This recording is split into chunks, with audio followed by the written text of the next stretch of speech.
Imagine you win the lottery. Not a small prize, the jackpot. You are holding the ticket, the numbers match, and for one perfect moment, the universe is entirely on your side. Now imagine that same universe turning around and deciding it made a mistake, and then doing it again, and again, and again. That is not a metaphor. That is the life of Frane Selak. Frane Selak was a Croatian music teacher born in 1929. By most measures, he lived an ordinary life. He taught music, he had friends, he liked a quiet afternoon. But between 1962 and 2003, he survived 7 separate near-death accidents across 4 decades, in 4 different vehicles, on land, in the air, and on the water. Statisticians have estimated the odds of surviving even 2 of these accidents in sequence at roughly 1 in a billion. Frane survived all 7, and then, at the age of 74, he won the lottery. The story begins on a January morning in 1962. Frane is riding a train through Yugoslavia when the train derails and plunges into an icy river. 17 passengers drown. Frane swims out with a broken arm and a mild case of hypothermia. He tells himself it was bad luck. He has no idea. 1 year later, in 1963, he boards a plane from Sarajevo to Dubrovnik. The door blows off the aircraft mid-flight. 19 passengers are sucked out into the open sky. Frane is blown out too, but lands in a haystack below and survives with cuts and bruises. At this point, most people would never board another plane, another train, or possibly another vehicle of any kind. Frane keeps moving. In 1966, a bus he is riding skids off the road and into a river. 4 passengers die. Frane swims out again. In 1970, his car catches fire while he is driving. He manages to escape before the fuel tank explodes. In 1973, another car, another fire. This time, flames shoot through the heating vents while he is driving on the highway at full speed. He loses most of his hair. He is not otherwise seriously injured. In 1995, at the age of 66, Frane is hit by a city bus in Zagreb. He survives. In 1996, driving on a mountain road, a truck forces him off the edge. His car tumbles down a ravine. Frane grabs a tree branch on the way down and watches the car explode 40 feet below him. That is 7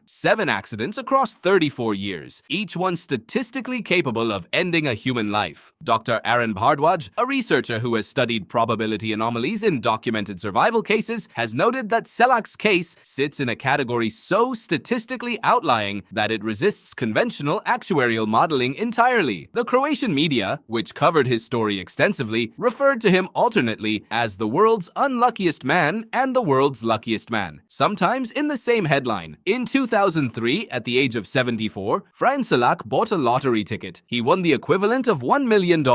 He gave most of it away. He said money had never been the point. He built a small shrine on the mountain road where his car had gone off the cliff. He said he believed God had been keeping him alive for a reason. Here is the question the data forces you to ask. Was Frane Selak the most unlucky person in recorded history or the most lucky? The answer depends entirely on where you choose to measure. If you measure at the moment of impact, at the instant the train hits the water, the door separates from the fuselage, the car slides toward the cliff edge. He is, in that moment, the most catastrophically accident-prone human being on record. But if you measure at the shore, at the haystack, at the moment his hands find the branch, he is something else entirely. The philosopher and probability theorist Nassim Taleb, in his 2007 work, The Black Swan, described a class of events that are not merely improbable, but that sit so far outside normal expectation that standard models cannot account for them. Frane Selak's survival chain is not one black swan. It is 7 consecutive black swans, each one compounded by the last, each one defying the statistical expectation that was already impossibly long after the one before it. And yet here is the thing about Frane that most people miss when they tell the story for laughs or for shock value. He did not consider himself unlucky. Not once, in any recorded interview, did he describe his life as cursed or ruined or defined by catastrophe. He described it as interesting. He said that each accident had taught him something, that near death had made him pay attention in a way ordinary life never required. A 2004 interview in the Croatian newspaper Jutarnji List quotes him directly. He said the accidents had given him a reason to be grateful for every single day that followed. That is not a small thing. That is actually the most important thing. Because here is what the research on trauma and post-traumatic growth consistently shows. Psychologist Richard Tedeschi at the University of North Carolina has spent decades studying what happens to people after catastrophic events. His findings, published across multiple peer-reviewed peer-reviewed papers beginning in the mid-1990s show that between 50 and 70% of people who survive major trauma report not just recovery, but meaningful personal growth, a deeper appreciation for life, stronger relationships, a changed sense of what matters. Frane Selak was not the exception to that research. He was the clearest possible example of it, scaled to an extreme that no research study would ever be designed to capture. You have had days when everything went wrong. When the train was late, the car wouldn't start, the plan collapsed, the thing you were counting on didn't come through. And on those days, the mind does a very natural thing. It tallies the bad. It adds up the evidence and reaches a conclusion about what kind of day this is, what kind of week, what kind of life. Frane Selak had every reason to do that. 17 dead beside him, 19 swept into the sky, a car exploding 40 feet below his dangling feet. He had more evidence for that conclusion than almost any person on record. He chose a different ledger. He counted the haystack. He counted the branch. He counted the shore. The most unlucky person in history turned out to be a man who never decided that was what he was. And that, statistically impossible as it sounds, may be the strangest and most useful fact of his entire story. Imagine you win the lottery. Now imagine you already did 7 times before the ticket.